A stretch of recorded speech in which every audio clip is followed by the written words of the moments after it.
Answer की निकालते हैं तो उसमें एक का ऑप्शन सी में, सी का ऑप्शन डी में ऐसा फेरबदल क्यों हुआ, इसका जवाब नहीं है। 4 साल का हेमंत सोरेन की सरकार बहुत बेकार सरकार हुई। पीजीटी का भी लिया है, जो लैब असिस्टेंट टेक्नीशियन नगर पालिका ये सब सारे परीक्षा जो ले रहे हैं वो कंपनी ब्लैक लिस्टेड है। ये आयोग तो पूरा इस राज्य के छात्र का भविष्य को बर्बाद करने पे लगा हुआ है। ये मुख्यमंत्री हेमंत सोरेन जी जो है कि आज तक हम लोग से मिलने का भी कोशिश नहीं किया। जो भी यहाँ की सरकार है, नेता है, मंत्री हैं, वो लोग को जो पहले नीति बनाना चाहिए जो नहीं बनाए। दर्द ऐसा है, पीड़ा ऐसा है कि नीति की बात करें कि नियुक्ति की बात करें समझ में नहीं आ रहा है। रिजल्ट आ रहा है तो देख रहे हैं कि आयोग के तरफ से कोई ट्रांसपेरेंसी नहीं है। बिना नीति का स्वच्छ नियुक्ति संभव नहीं है। हम लोग लगातार जांच किए लेकिन जांच का मांग किए, जांच नहीं किया गया।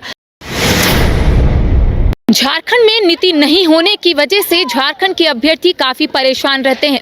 राज्य में स्थानीय नीति के साथ साथ नियोजन नीति नहीं है, जिस वजह से कई परीक्षाएं रद्द हो जाती है और कई विज्ञापन जो जारी होता है वो भी रद्द हो जाता है और अभ्यर्थी लगातार आंदोलन करते हैं। सवाल सिर्फ यही उठता है कि आखिर ये आंदोलन कब थमेगा। आज हमारे साथ बातचीत करने के लिए छात्र नेता देवेंद्र महतो मौजूद है। बातचीत करेंगे और इनसे जानेंगे कि आंदोलन जो है वो थमने का नाम नहीं ले रहा है। जेपीएससी हो या फिर जेएसएससी, कोई भी विज्ञापन जारी होता है, कोई भी परीक्षाएं होती है वो रद्द हो जाती है। अभ्यर्थी आंदोलन करते हैं और सिर्फ यही बोलते हैं झारखंड में नीतियाँ नहीं है। क्या लगता है जो नीतियाँ नहीं है उस वजह से क्या ये परेशानी होती है? जी बिल्कुल, बिना नीति का स्वच्छ नियुक्ति संभव नहीं है। हम लोग शुरू से ये बात कहते आए हैं।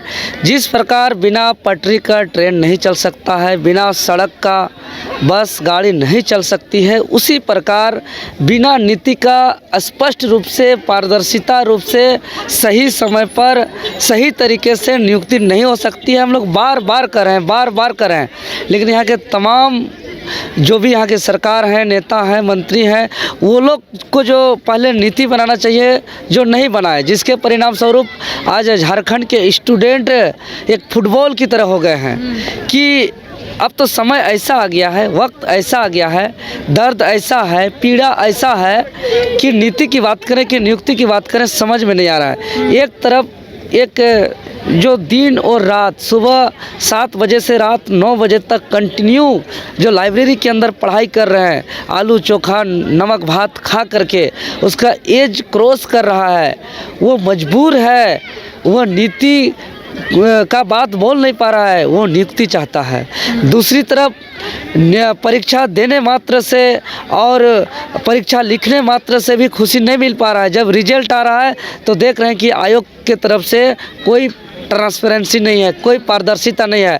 लगातार हम लोग आवाज़ उठा रहे हैं, चाहे वो लैब असिस्टेंट टेक्नीशियन की बात हो, नगर पालिका की बात हो, पीजीटी की बात हो, या अभी जो आने वाला सीजीएल की बात हो, या जो सिपाही का भरा रहा, या टीचर का बात हो। अभी देखिए, एक तो छात्र परेशान थे कि 2016 से टेट नहीं हुआ है, बिना टेट का शिक्षक नियुक्ति का प्रक्रिया होने वाला था। यहीं के मजबूर छात्र क्या किए कि भाई आंदोलन किए कि हम लोग ये झारखंडी जो छात्र हैं उसको जो सीटेट के उनको मौका दिया जाए। लेकिन इस आड़ में क्या हुआ कि अन्य राज्य के छात्रों को भी टेट पास छात्रों को भी मौका दिया जा रहा है। दूसरी बात, अभी सिपाही नियुक्ति आ रहा है तो वहाँ पे देख रहे हैं 16 राज्य में ओबीसी का 0 रिजर्वेशन कर दिया गया है, सीट भी काफ़ी कम निकाला गया है। आपका नगर पालिका परीक्षा में अगर अनसील्ड पाया गया था पेपर, उसके अलावा मार्कर से, पेन से बुकलेट नंबर का सीरियल नंबर लिखा गया था। हम लोग लगातार जांच किए लेकिन जांच का मांग किए, जांच नहीं किया गया। जिस सेंटर पे बात उठा था उस सेंटर को सिर्फ जो है कि रद्द किया गया। लेकिन ये व्हाट्सएप का ज़माना में तो वो तो और भी जगह गया होगा। उसके बाद पीजीटी को लेकर के हम लोग 1 बार नहीं, 2 बार नहीं, 3 बार नहीं, लगातार 5 बार तक हम लोग आए। 11 दिसंबर को आए, 15 दिसंबर को आए, 19 दिसंबर को आए, आज भी आयोग के पास आए हैं। और जो रेस्पॉन्स की हम लोग जो जारी किया गया था ये आयोग के तरफ से, और आंसर की जो जारी किया गया था उसमें बहुत ही भिन्नता देखा गया। ऑप्शन को जम्बलिंग किया गया, फेरबदल किया गया। ये बात हम लोग आयोग से सवाल किए कि भाई जब हम बायोमेट्रिक्स के माध्यम से अपना एग्ज़ाम सेंटर में मेरा लॉगिन होता है और हम ऑनलाइन एग्ज़ाम देते हैं, उसके बाद सेव होता है, उसके बाद हम अपना रोल नंबर और डेट ऑफ बर्थ डाल करके रेस्पॉन्स की आंसर की निकालते हैं, तो उसमें एक का ऑप्शन सी में, सी का ऑप्शन डी में ऐसा फेरबदल क्यों हुआ, इसका जवाब नहीं है। यहाँ आते हैं तो हमेशा टाल मटोल की जवाब दिया जाता है और यह आयोग तो पूरा इस राज्य के छात्र का भविष्य को बर्बाद करने पे लगा हुआ है। हमको ताजुब लगता है कि आयोग के बाहर राजनीतिक संगठन का झंडा लगा हुआ गाड़ी आता है, हम लोग गेट पे इंतज़ार करते हैं दिन भर मिलने के लिए, लेकिन हम लोग सुबह से शाम तक इंतज़ार करते हैं, तब 2 मिनट के लिए मिलने का मौका मिलता है, वो लोग डायरेक्ट मिल जाते हैं। और हम तो स्पष्ट कहते हैं, आप लोग जाँच करिए, आप लोग रिपोर्टर हैं, आप लोग चेयरमैन को चाहे यहाँ के उच्च अधिकारी को जाकर सवाल कीजिए।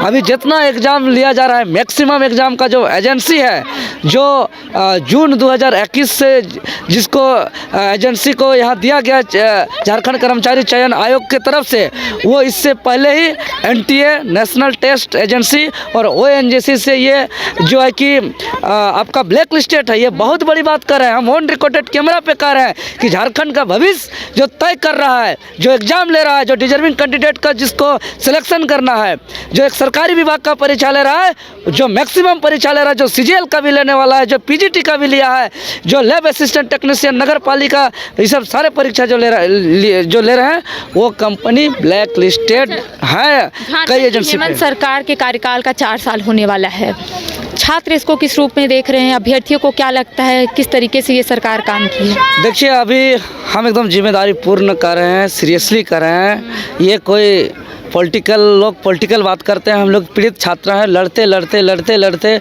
स्टूडेंट जो है कि स्टूडेंट लीडर बना दिया गया है, लेकिन हम लोग एज ए पीड़ित स्टूडेंट की भांति हम बोल रहे हैं कि 4 साल का हेमंत सोरेन की सरकार बहुत बेकार सरकार हुआ। अगर मार्क्स की बात करें तो ये स्टूडेंट की तरफ से 0 मार्क्स है, क्योंकि इनका एक भी वादा पूरा नहीं हुआ। इन्होंने वादा किया था कि पहला साल 5 लाख नौकरी, खाता नहीं खोला, दूसरा साल फिर कोरोना का काल का बहाना बताए, तो कभी खजाना खाली का बहाना बताए, तो कभी नियुक्ति वर्ष बोल करके नियुक्ति का खाता नहीं खोले, और बीच में अंडा बेचो, मुर्गी बेचो, कुत्ता बेचो, बिल्ली बेचो कर दिए। हम लोग जब आंदोलन किए, एक नीति की बात किए, तो इतना FIR हम लोग पर कर दिया कि कोई, हमको लगता है 606 थाना पर पढ़ने वाले छात्रों का FIR दर्ज हुआ है। इससे पहले कोई सरकार पे अब तक नहीं हुआ था। 606 थाना का पुलिस रिपोर्ट कहता है करिश्मा जी कि पढ़ने वाले बेदाग स्वच्छ छात्र पर FIR दर्ज हुआ है। 60-40 नहीं चलतो आंदोलन पर, नियोजन नीति आंदोलन पर जब बंदी हुआ था, मुख्यमंत्री घेराव की बात करें या विधानसभा घेराव की बात करें, हम लोग नीति मांगने जाते थे, हम लोग को लाठी दिया गया। तो ये नंबर 0 भी नहीं है, ये तो माइनस है। हम लोग पे आज तक वार्ता नहीं किया गया। हम लोग कितना बार चाहे मिलने गए, हम लोग बार चिट्ठी दिए, आज तक ये मुख्यमंत्री हेमंत सोरेन जी जो है कि आज तक हम लोग से मिलने का भी कोशिश नहीं किए, और हम लोग को हमेशा ठुकरा दिया गया। उसके जो भी है, आगे पीछे दाया बाया, इंटू पिंटू चिंटू, ये लोग छात्र हैं, ये लोग नीति का बात करते हैं, ये लोग नौकरी चाहिए, ये लोग को, ये लोग भगा दिया जाता है हम लोग को। ये दुर्भाग्य है। और हम लोग का जो बोला गया था कि बेरोजगारी भत्ता, वो तो पता नहीं कहाँ चला गया है, वो भी शायद नोट गिनने का मशीन में शामिल हो गया हम लोग का बेरोजगारी भत्ता। तो झारखंड की हेमंत सोरेन सरकार ने अपने कार्यकाल के 4 साल लगभग पूरे कर लिए हैं। एक और जहां सरकार दावा कर रही है, तो वहीं दूसरी ओर झारखंड के अभ्यर्थी सिर्फ यही पूछ रहे हैं कि आखिर 4 साल में सरकार ने क्या कार्य किए। ना ही नियोजन नीति बनाई गई है, ना ही स्थानीय नीति। साथ ही साथ आपने सुना कि देवेंद्र महतो ने कहा है कि सरकार को 0 मार्क्स हम लोग देंगे, क्योंकि सरकार सिर्फ छलने का काम की है। फिलहाल मुझे और सहयोगी नूतन को दे इजाजत। नमस्कार।